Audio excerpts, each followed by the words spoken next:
Dear brothers and sisters in the Lord, प्रभु में प्रिय भाई और बहनों, let us meditate Matthew 28:20 today.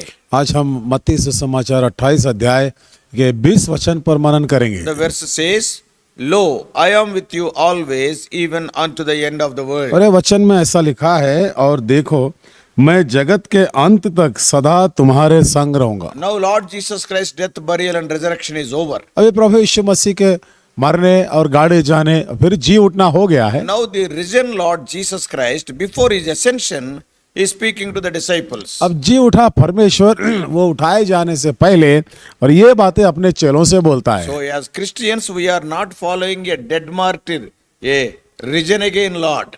हम जो मसीह होते हुए एक मरे हुए व्यक्ति के हम पीछे नहीं हो लेते, लेकिन जो जी उठा परमेश्वर के पीछे हो लेते हैं। Oh, we worship a living Savior. हम जो जीवित उद्धारकर्ता की आराधना Oh, करते he हैं walks with us. He talks with us in every step of our life, in every way. और फिर हमारे जीवन के हर विषय में वो हमारे साथ चलता है, वो हमारे साथ वो बात भी करता है। Whatever challenges we face, we will never face them alone. जो कुछ सवाल मुकाबला का सामना करते हैं वो हम कभी हमें अकेला नहीं छोड़ेगा। So Jesus gives us the promise, I am with you तो always. यीशु ने ये प्रतिज्ञा करते हैं कि मैं सदा तुम्हारे संग हूँ। So it was the presence of God which had always protected and sustained God's chosen people of Israel. तो परमेश्वर के चुने हुए लोग जो इस्राएली लोग हैं और इनकी जो सुरक्षा की है, ये तो परमेश्वर की उपस्थिति है। At the end of the life of Moses, Moses also encouraged the Israelites that the Lord will not leave them. मूसा के जीवन के अंतिम में इस्राएली लोगों को ये भरोसा ये ढाढ़स दिलाते हुए वो बताया कि परमेश्वर आपको कभी नहीं छोड़ेगा। That is what we read in Deuteronomy chapter 31 verses 6 to 8. और ये बातें व्यवस्था विवरण 31 अध्याय 6 वचन से 8 वचन में हम पढ़ेंगे। God made exactly the same promise to Joshua also in Joshua first chapter verses 5 and 9. बिल्कुल इसी प्रकार से परमेश्वर ने यहोशू से भी यही प्रतिज्ञा की।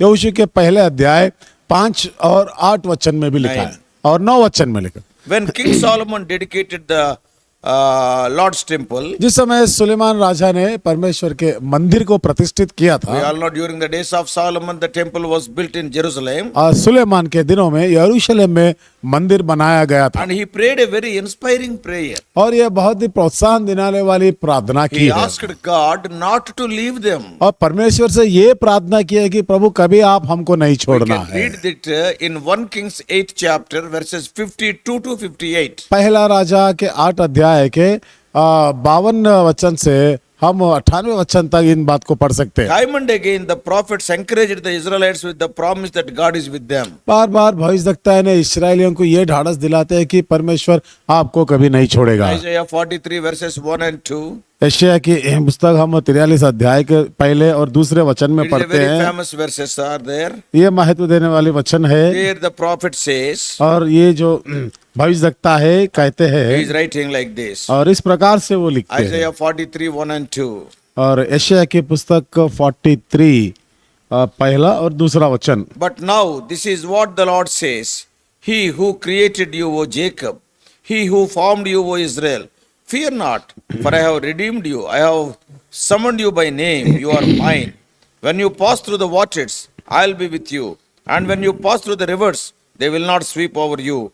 When you walk through fire, you will not be burnt, and flames will not set you ablaze. हे इस्राएल तेरा रचने वाला और हे याकूब तेरा सृजनहार यहोवा अब यो कहता है, मत डर क्योंकि मैंने तुझे छुड़ा लिया, मैंने तुझे नाम लेकर बुलाया है, तू मेरी है। जब तू जल में होकर जाए मैं तेरे संग संग रहूंगा, और जब तू नदियों में होकर चले तब मैं तुझे ना डुबा सकेंगी। जब तू आग में चले तब तुझे आंच ना लगेगी, और उसकी लौ तुझे ना जला सकेगी। Such wonderful promises, they were fulfilled in the lives of Shadrach, Meshach, Abednego when they were thrown into the fiery furnace. ऐसे अद्भुत प्रतिज्ञा है जब शद्रक मेशक अबेदnego ने जो आग के भट्टे में वो फेंक दिया गया था, उस समय उनके साथ वो पूरा हुआ वचन In था। a similar way, when Daniel was thrown into the lion's den, इसी प्रकार से जब दानियल ने सिंह के गुफा में फेंका गया था in Psalm 23, भजन संहिता 23 में, and David is convinced that even at the end of life also, in the face of death also, God will be with me. Dawood ये बात का निश्चय लेता है कि उसके जीवन के अंतिम दशा में भी, मरते समय भी परमेश्वर उसकी देखभाल करेगा। And in 23:4 we are reading, और 23 भजन संहिता 23 और 4 वचन में ऐसा लिखा है, even though I walk through the valley of shadow of death, I will fear no evil, for you are with me. Your rod and your staff, they comfort me. चाहे मैं घोर अंधकार से भरी हुई तराई में होकर चलूं तो भी हानि से ना डरूंगा, क्योंकि तू मेरे साथ रहता है।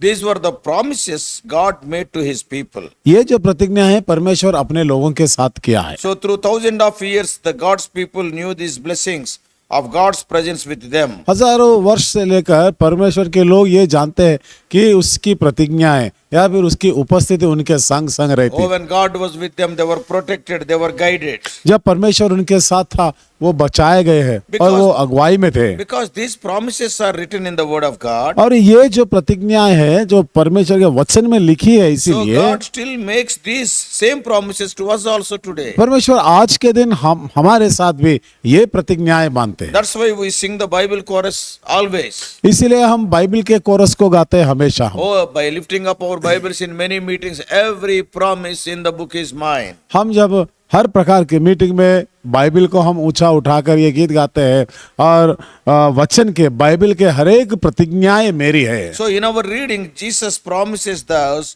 same blessings to all his followers. अभी हमने जो पढ़ा है वहां पर यीशु ने उसके चेलों से जो उसका अनुसरण करते हैं इन सभाओं से यही बात कहते हैं। What he is telling? क्या बोलते हैं? And surely I am with you always and to the very end of the age. और देख मैं जगत के अंत तक सदा तुम्हारे संग हूँ। So in this context, let us see two important things this morning. और इस संदर्भ में दो महत्व देने वाली बातों पर हम अध्ययन करेंगे। Number one, पहली बात है, firstly, Jesus was completely human यीशु ने संपूर्ण रीति से वो मानव है and faced all the struggles of life just as we do hunger and thirst and tiredness and pain. सब प्रकार के अनुभव के साथ, जैसे कि हमारे जीवन में भूख लगती है, प्यास लगती है, हम थक जाते हैं, नींद आती है, इस प्रकार से यीशु को भी हुआ है। And Jesus felt all the intense emotions we all feel. और हम भावनाओं में ऐसे होते हैं, प्रभु यीशु मसीह के साथ भी ऐसा ही हुआ है। He was joyful and he was sad also. वो आनंद रहते थे और फिर दुखी भी होते थे। Sometimes he was angry and sometimes he was disappointed. कभी बहुत गुस्सा आता था और कभी निराश हो जाते थे Sorrow and grief were there. और दुख था उसके जीवन में। From this we can understand Jesus Christ is completely human. तो इन बातों से हमको ये मालूम पड़ता है कि यीशु ने संपूर्ण रीति से मानव भी है। More than that, और इससे भी बढ़कर Jesus was just an ordinary, average human, typical of all the human beings who have ever lived in this world. यीशु ने इस संसार में जितने भी मानव जाति जे है और उनके बराबर यीशु ने भी उन्हीं के समान था, मनुष्य के समान He is जिया है। poor, he is not rich. देखिए वो तो गरीब था, वो कोई अमीर नहीं था He is powerless, he is not that much powerful. और ये उतना शक्तिशाली भी नहीं था। What does it mean? इसका मतलब क्या है? Son of God, by becoming a human being, shared all the sufferings of the exploited. परमेश्वर का पुत्र जो मनुष्य का पुत्र बनकर जो कुछ भी मनुष्य के जीवन में सामना करते हैं, इन सब का सामना उन्होंने किया है। And he was mistreated and he was ignored, he was marginalized by the people who have always made up the vast majority of the world ever since the fall of man. और उसके साथ हर प्रकार की बुराई की गई है, लोग उसका ठट्टा उड़ा देते थे और इस प्रकार से यीशु मसीह के साथ भी उन्होंने किया है। But his name is Emmanuel, लेकिन उसका नाम कहा गया कि इमानुएल, God with us. परमेश्वर हमारे साथ। Jesus promises, I am with you always. और यीशु ने ये प्रतिज्ञा करते हैं, मैं हमेशा तेरे संग हूँ। So what does it mean? तो इसका मतलब क्या है? God completely understands our situation. परमेश्वर ने हमारे हर परिस्थिति को पूरी तरह से वो जानता है। Jesus is God with us. और यीशु जो परमेश्वर हमारे साथ है, ये He has मतलब है faced इसका। all the temptations we face. और जिस प्रकार से हम परीक्षाओं का सामना करते हैं Oh, उसी the pull प्रकार of से यीशु ने किया। selfishness was also there. और हमारे जीवन में पूरी तरह से जो स्वार्थ भी है And the pangs of greed and lust and bitterness and self-pity he experienced. और उसके जीवन में जिस प्रकार से हमारे जीवन में जो अनुभव होता है उसी प्रकार के अनुभव से यीशु ने भी He गए faced थे। them all. और इन सब का सामना किया The उन्होंने। only difference is यहाँ पर एक ही अंतर है, we give in to temptations. हमने जब परीक्षाओं का सामना किया तो हम उसमें गिर पड़ गए We dwell on them and let them lead us into sin. और फिर हम परीक्षाओं में गिरे हैं और फिर पाप में हम गिर गए हैं। Jesus did not. लेकिन यीशु ने ऐसा नहीं किया। He fought harder than we do and he bet the devil every time. तो हमसे भी बहुत कठिन समस्या गया था और शत्रु शैतान को हमेशा वो असफल किया है। So whatever problems we may face today, आज हम जो कुछ भी समस्याओं का सामना करते whatever हैं, challenges, whatever battles, जो कुछ भी हमारे युद्ध लड़ाई है, समस्या है, सवाल है, Jesus can understand. और यीशु ने इसको समझ सकता है। We may be lonely or afraid or sad. हो सकता है हम अकेले हैं और फिर हम बहुत दुखी है या फिर हम डरे हुए हैं, Or you may be grieving or confused. तो से आप रो रहे हैं, आप कुछ परेशानी में है। Sometimes we may be feeling angry. कभी कभी होता है कि हम बहुत गुस्से में Or रहते हैं, sometimes we may be feeling deserted. कभी हमको लगता है कि सबने हमको छोड़ दिया है, Sometimes people betray us, misunderstand us. और कभी लोग हमको गलत समझते हैं। And Jesus understands.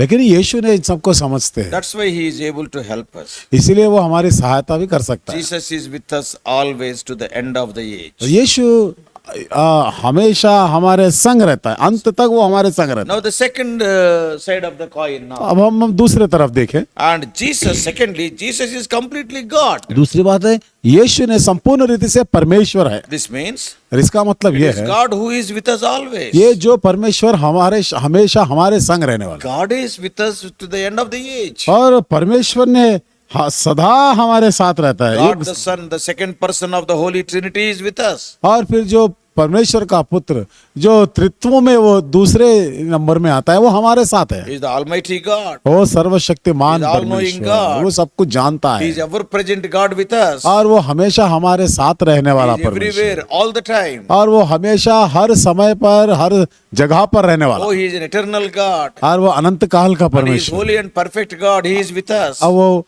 पवित्र परमेश्वर है, संपूर्ण परमेश्वर जो हमारे साथ रहता And है, the all-loving God whose mercies will never come to an end is with us. जो हमसे प्रेम करने वाला है, उसकी दया करुणा कभी हमारे साथ वो समाप्त नहीं होने वाली है। And the Almighty and eternal God who is the Creator who made heaven and earth and everything that exists, He is with us. सर्वशक्तिमान सनातन का परमेश्वर, सबको सृष्टि के है सृजनहार परमेश्वर हमारे साथ है। But let us take a moment to see this marvelous promise in its context. लेकिन हम कुछ समय पर इस पर अध्ययन करेंगे, ये जो आश्चर्यजनक ये प्रतिज्ञा है, इस संदर्भ में वो क्या बात करती The है। promise to be with us, it comes as a part of the last 3 verses of Matthew's Gospel. ये प्रतिज्ञाएं जो हमेशा सदा हमारे साथ रहने वाली, ये मत्ती सुसमाचार के 28 अध्याय के अंतिम 3 वचनों में हमको देखने के लिए मिलता है। तो ये सुसमाचार में last verses. ये मत्ती सुसमाचार में अंतिम बातें हैं, वचन है। So in what context God is telling? किस संदर्भ में प्रभु ने ये बात करते हैं? While He is giving the great commission of world evangelization. तो सारे संसार को सुसमाचार प्रचार करने की आज्ञा देने के संदर्भ में बात In करते that हैं, context He is telling. और इसी संदर्भ में वो बात करते हैं। Here are Jesus' final instructions to His disciples. और यहाँ पर जो यीशु ने अपने चेलों को अंतिम सूचनाएं देते He हैं, is sending them out into the world to continue His mission.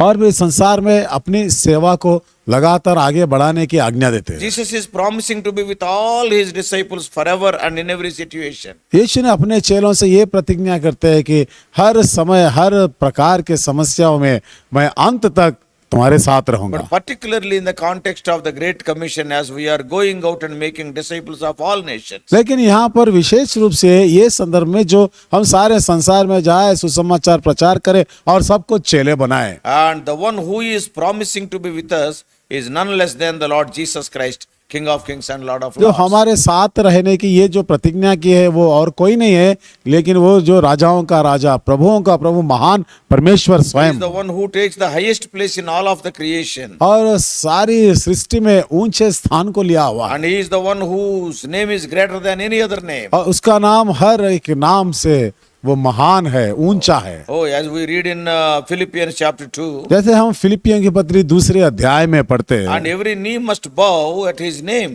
और उसके नाम से हर एक घुटना झुकेगी, And the heaven, both in the heaven and also on the earth, underneath the earth. स्वर्ग में, पृथ्वी पे, पृथ्वी के नीचे भी, And every tongue must acknowledge that Jesus Christ is the Lord to the glory of God the Father. और हर जीव ये बात को कबूल करना है कि प्रभु यीशु मसीह है जो परमेश्वर का पुत्र है। That's why Jesus commands them in verse 19 of Matthew 28. इसलिए मत्ती सुसमाचार 28 अध्याय के 19 वचन में यीशु ने उनको आज्ञा दी है, Therefore you go. तो इसीलिए तुम जाओ। And He further asked them to make disciples. और भी आगे बोलते हैं कि जाओ और उनको चेले बनाओ। Oh, this is the heart of the Great Commission.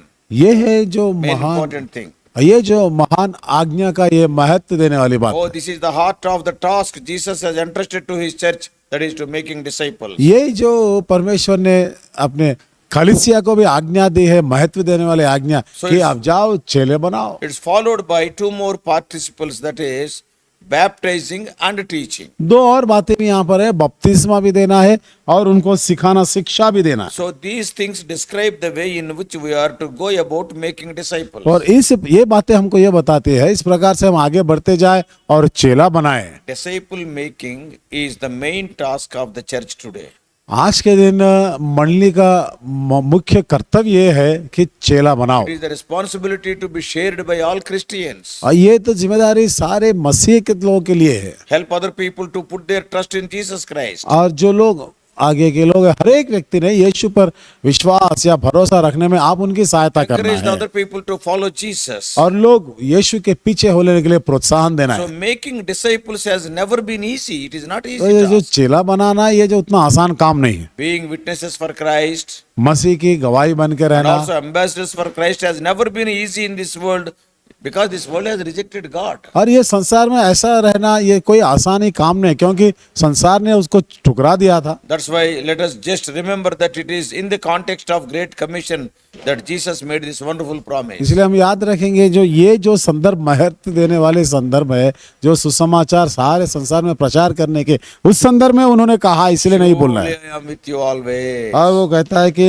अंत तक सदा तुम्हारे संग रहूंगा। Indeed, Jesus is with us always. और फिर यीशु तो हमारे संग है, हमेशा हमारे साथ But है। especially all who are doing our best to be his disciples and to be disciple makers, he is guiding us and giving us strength. विशेष रूप से जो लोग उसके चेले बने हैं और चेले बनाने के काम में लगे हैं, परमेश्वर उनके संग रहेगा, And he is answering our prayers. हमारे प्रार्थनाओं का उत्तर भी देता So in God's strength we can be the disciples. है। तो हम परमेश्वर की शक्ति पर, उसके बल पर हम चेले बना सकते And not only that, we can make others also हैं। disciples. ना केवल इतना है, और दूसरे औरों को भी हम चेले बना सकते हैं। So brothers and sisters, तो भाइयों और बहनों, yes, may God help all of us to involve ourselves in this great commission. हम में से हर एक ये जो महान आज्ञा के भाग बन के रहने में परमेश्वर हमारी सहायता करे। May God help you and me and give us burden to share the gospel with our neighbors, with other people, whomever we are meeting. आसपास के लोगों से जिसके साथ भी हमारी मुलाकात होती है,